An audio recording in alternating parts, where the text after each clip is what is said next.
All right, it is New Year's Eve, so happy New Year's, guys. I'm gonna make one video for New Year's Eve and also for tomorrow. This one is going to be for a look back of 2024. It's crazy that a whole year has passed, but at the same time, this is probably one of the longest feeling years for me in my entire life. And that's because looking back, starting from January 4th of 2024, it's still 2024, at least here in California, I spent about 5 months in Japan starting from that date of January 4th. And that was like one of the best experiences of my life so far. Like being in a new place, being in such a beautiful place, especially like Kyoto is so beautiful. And getting to experience like all of that. It was meeting so many people, doing language school there, like so many cool things, seeing so many nice places. I don't know, eating good food all the time. It was crazy. It was just like one of the best experiences for sure. Like, I don't like comparing experiences, you know, but for sure, like being in a place like Japan for that long and just getting to meet people and experiencing what I did, I'm super, super grateful that I got to do that for sure.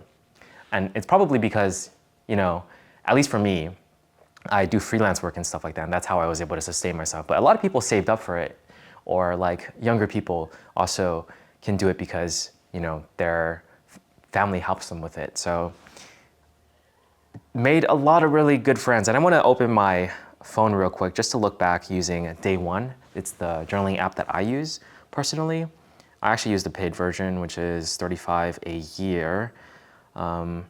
But I feel like maybe I can just not use the paid version eventually.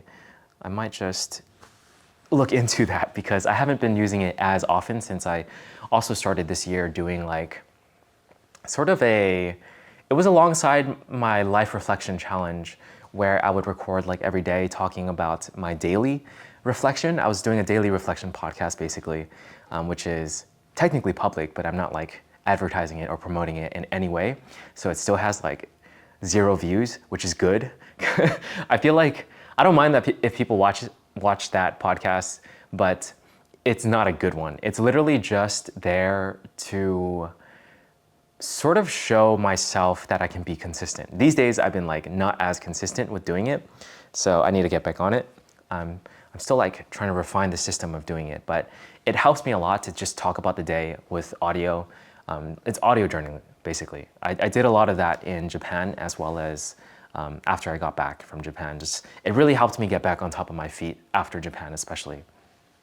But let's see here, January 2024, Kyoto, and meeting a lot of people and friends. I want to also, let's see, what's my favorite thing from that month? I think Kobe, seeing Kobe for the first time was my favorite thing in January. We went to the aquarium called Atoa, very, very beautiful. Ate like Kobe beef there. I actually really like the Wagyu beef. I think it was called Zen something, Zen Steakhouse, there you go. That was one of my favorite restaurants throughout my entire trip. Very, very memorable memory.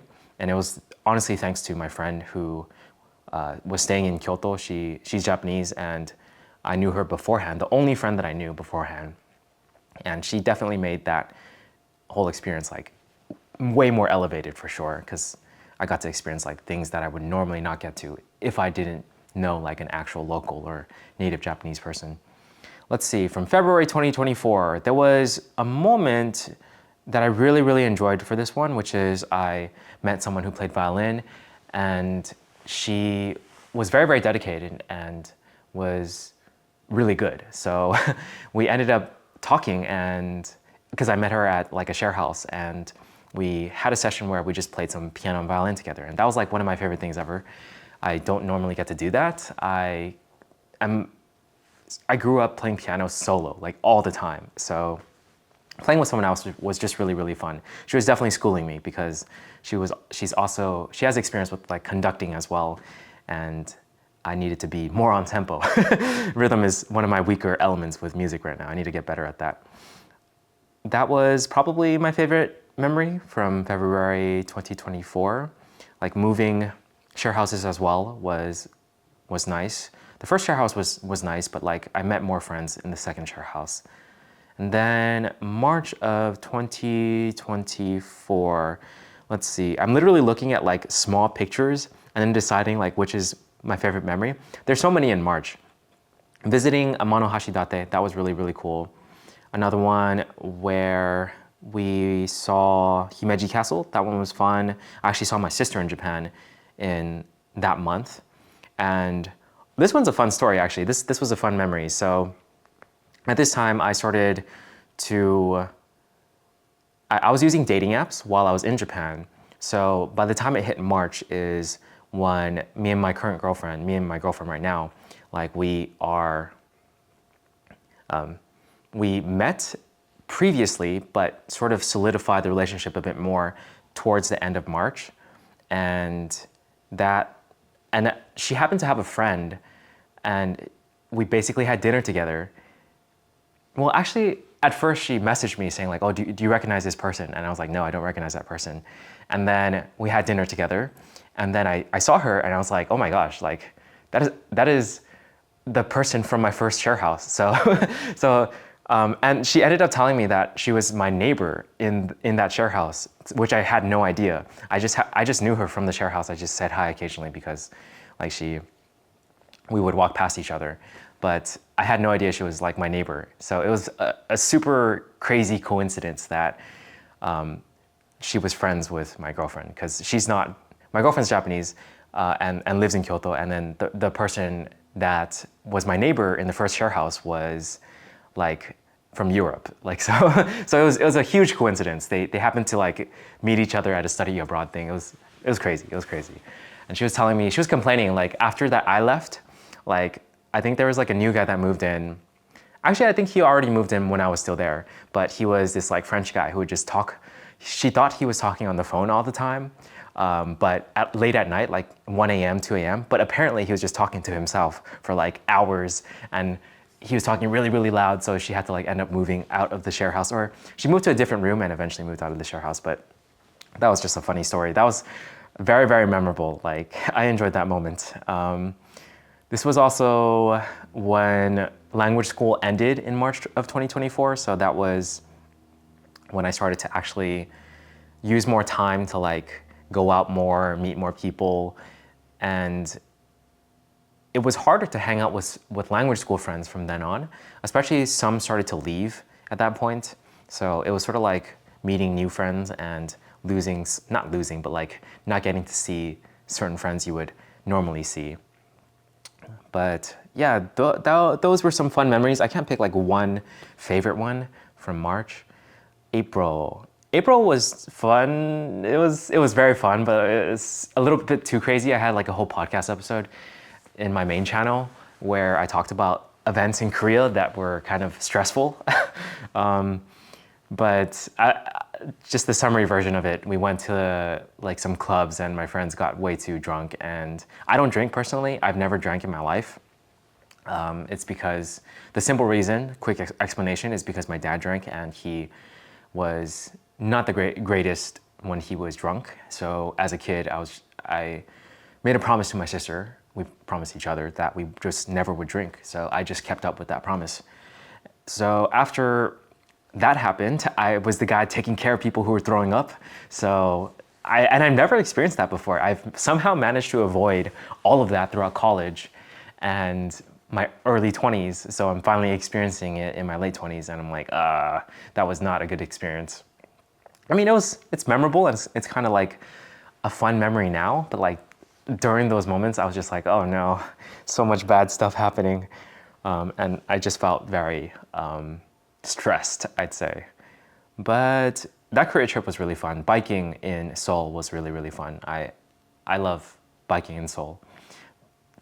Favorite memory for April, one of my favorite memories for April for sure. I met some new friends, hung out with them, got to know them more.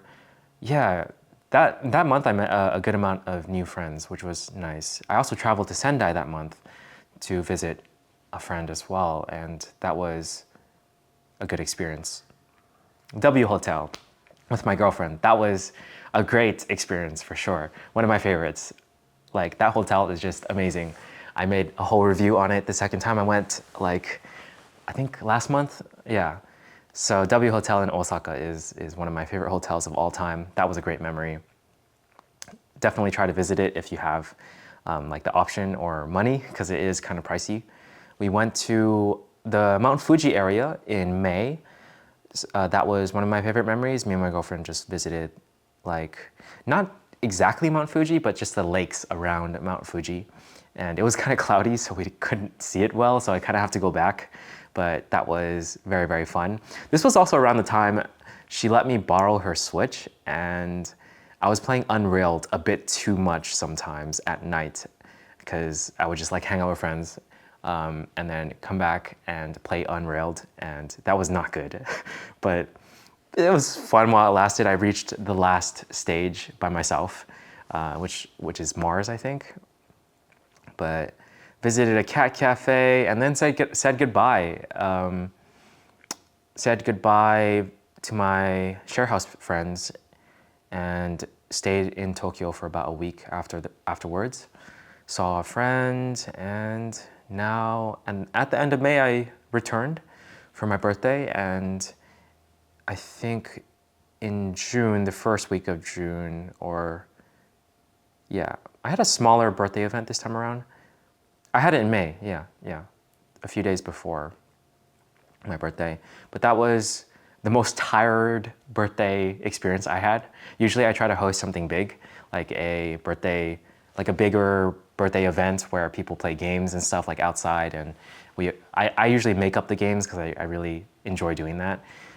But I didn't do that this year, which was very unfortunate. I will definitely do it for next year. June was an interesting month. This was like when I got back and I was just feeling so down for the longest time, but I managed to see a lot of friends during that month, which was good. They definitely kept me going. We bouldered that month. We haven't bouldered in a while. I think the previous month or previous year, we bouldered quite a bit, or was it the year before that? I am forgetting, so I'd have to look it up, but it was a good experience when we bouldered. I felt stronger for sure. I would always like climb. Like the hardest thing I've ever done is like a V4, but usually when I climb like a V2 or a V3, I would just go all the way to the top and then just do a pull up at the end, and then like drop down and do a roll afterwards. Just because like I learned in gymnastics how to roll properly. So yeah, very, very fun experience. Went to the beach multiple times that month. Benefits of living in California, or at least like closer to Los Angeles. And then, let's see here. July was probably one of the most tiring months, but we visited Joshua Tree in July for the first time. Despite living in California, I've only been to Joshua Tree once. And that was around the time we started our sort of daily reflection podcast, July 17th, and we've kept it up as best as we could. And then from August 2024, we visited some friends who recently moved to California, so that was cool. It was my friends from abroad, so it's nice to friends from college who are now abroad but now in California. So it's nice to have some good friends that are now here, even though I haven't really hit them up much. But also around September, we did some filmmaking stuff. We worked audio for my friend's short film, and that was a good experience. I really enjoy that sort of creative type of work. But I think like a year or two ago, I was talking about how I don't necessarily enjoy being like the boom guy, or like I don't mind being on set and helping out, but like being the boom guy the entire time, you kind of have to be like on it, you know? You have to always be active, and I know that sounds like I just want to be lazy, but it is really tough when you're doing a night shoot and when you're also doing like 12-hour days and stuff like that, like long days in general. So yeah, good experience though this year. September was also when my girlfriend visited me in California, and we went to Magic Castle, the Getty, that was fun. Visited San Diego, O-Town, the zoo, went to Disneyland. That was a really, really fun week, honestly.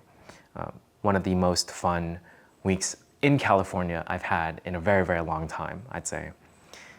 If you live in a place long enough, you kind of get used to it and the novelty of it wears off, right? And I've lived here most of my life, pretty much my whole life. October was a quieter month, I'd say. This was when we, yeah, not too much, just like Halloween party, I guess. That's about it. Yeah, it's just a Halloween party. At the end of October, I went to Japan to visit my girlfriend again for a few weeks. So November, visiting Tottori was one of my favorite places. It's like sand dunes in Japan. I think I made a whole video about that as well. So that's one of my favorite places in Japan now. Went to USJ for the first time. We also did a review video about that. I think we did a video about light cycles. The Kyoto Botanical Gardens had like their 100th anniversary, and it was so beautiful. Like that light cycles thing was like one of the most beautiful things I've ever seen in my life. Usually I don't like think much of light shows, but like that changed my mind completely about light shows. So I really, really want to check out more stuff from them. Yeah. Light Cycles and by Moment Factory, I believe. Okay, saw Eikando Zenrinji at night. That's my favorite temple in Kyoto. Revisited Kyoto. Visited Awajishima, the Nijigen no Mori. Yeah, there you go. And saw the cutest like Hamtaro in Godzilla costume I've ever seen in my life. And then went back to California. And throughout this, I'm talking about like memories with friends mainly, I'd say. Also in December, I visited Seattle. That was fun. And the past 2 weeks, we've been seeing a lot of family and friends, so it's nice as well.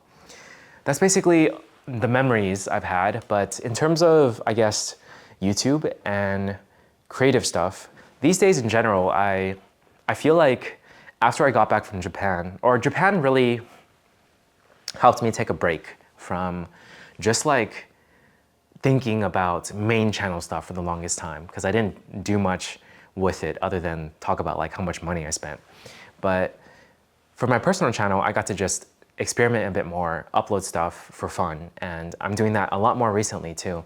And I feel like it's been liberating. It's been so liberating to just decide that this is my personal channel and that I can just post like whatever I want. It doesn't matter to like, I mean, obviously I'm not gonna make it like super bad on purpose, but I'm going to try my best not to worry about it too much and not let it take time from me. And that's one of the reasons why I'm doing this whole camera confidence challenge, where I just talk to the camera, no cuts, and get used to it, because I don't want to be a perfectionist. So this whole year has been basically 1 year challenge of me destroying that perfectionist self like completely. Like I've been okay with literally just any recording of myself with at least decent audio and decent visuals and just posting it and making it public. I've even posted public like practice sessions of me doing music now and piano and practicing Japanese and all that stuff. It's like, I think I succeeded in destroying that perfectionist self of myself and succeeded in destroying that self that holds me back from just trying things and doing things and making things happen without friction. Like the friction is slowly disappearing, where my ability to execute on my ideas, I can do it almost instantaneously now. And that is a huge, huge important skill that's like changed in this year, 2024, that I think will have ripples in the future. And then another big thing for this year after I got back from Japan was like me starting like 30-day challenges, just so many. And it's been great. Like honestly, like doing them has helped me like structure my life in a way where I know that I'm making progress or I know that I'm failing to make progress. And I think that has helped with my physical routines when I did the 50 pull-ups and 100 push-ups for 30 days straight with no rest. That was crazy. Honestly, I cannot do that like right now anymore. Like I kind of mellowed out a bit. So I'm doing closer to maybe half those amounts, not daily, but like 4 or 5 times a week, which is not good, to be honest. I feel weaker, but I still did the challenge. So it's like, it's good to know that basically whatever my goal is, I start to change myself and start to rise up to the challenge. So I just have to set the right goals basically, and I will adapt to it. And right now the challenge is the health challenge, the VO2 max increase, cardio fitness, cardiovascular health thing. And I'm doing more running. I ran today for 15 minutes. So like I'm making things happen, and it's all thanks to like training and exercising this habit, this ability of mine to decide that this is the challenge and to fight for it, to make myself want to succeed and also try my best for it. And that is what I'm practicing with this whole like 30-day challenge cycles. And it's like me doing like 5 30-day challenges at once. I think at some point it was like 7 or 8. It's like insanity to keep track of all of it, but I did it. So I'm glad that I did. And I feel like it's sort of, that's something I learned about myself, is that when I'm overwhelmed, when I'm doing so many things at once, it somehow makes me try harder. And I know that's not normally the case for people or other people, but it is for me. And learning that about myself is important, because I feel like all I need to do is continuously try to overwhelm myself, and I will like incrementally try harder and harder and harder and harder to live up to, not live up, but to adapt to that overwhelmedness, I guess. Like I think I was super overwhelmed a few days ago. Not a few days, maybe like 4 or 5 days ago, I felt super overwhelmed, especially like me creating the iPhone Skillshare class. That was like really hard. Like I kept creating impossible timelines. But when I felt overwhelmed about that and flailing around for other challenges, I was just like, oh man, like this feeling inside feels like terrible. I feel like so stressed. But I'm also thinking to myself, this is kind of fun. Like I really want to try even harder now, because I feel like I can do it, even though technically I know I can't. I still feel I can. So that's a weird thing for sure, but it's just how I am. And I think I'm just gonna feed it more and keep going, because it doesn't stress me out to the point where I break down. It just stresses me out, that's it. And it feels like good stress. It makes me feel kind of like I'm enjoying it somehow. Somebody once called me a masochist in high school. Maybe they were right this whole time. But yeah, I noticed that in college as well. So I should have tried to play with it a bit more. I mean, obviously sometimes like it's a bit too much and I do need to like sacrifice certain things. But I think back then I had the mindset of like, okay, let's push things back. Let's like continuously make it easier for myself and simplify and all that stuff. But there is obviously a balance, but I think for now, like I'm just gonna keep riding this wave of like me being motivated and trying the hardest I've tried for the longest time in the past few years. Just keep riding the wave until we get somewhere cool, you know? And maybe we'll chill out then, but for now, I have the energy, so let's keep going. But yeah, I think that's it. To specify the challenges, since I think that would be fun. So we talked about the push-up and pull-up one. We did a perfect sleep challenge as well for 30 days plus. We basically slept for 8 hours for those days and tried to always sleep around before midnight, basically. And it was generally successful. We haven't made a video on it because I feel like there wasn't enough like experimentation there, so I'm gonna like do it again later. And then we did another one, which was like me experimenting what the perfect amount of water is. We basically decided it's about like 2 point something for me, 2.225 around, or 2.35, because I usually drank like protein shake that was about 350, and I would drink like 2 liters of water, and I felt pretty good.